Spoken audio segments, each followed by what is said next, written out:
Matagal na po kayo nagmamaneho, kuya? 10 years na. Oh, matagal-tagal na rin. Okay lang po, may itanong ako sa inyo?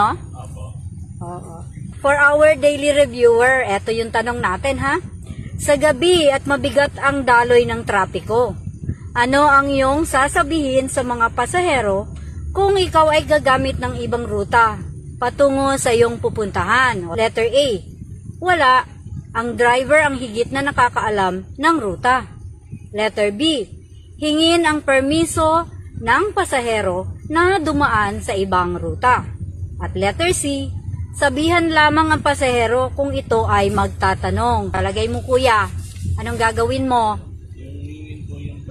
Letter C, tama po kayo. Bibigay tayo ng mga reviewer kasi nahihirapang pumasa. Marunong ka magmaneho pagdating naman sa theoretical exam, medyo may sabit. Ganun po yung platform natin. Nagbibigay tayo ng reviewer every day. Thank you po!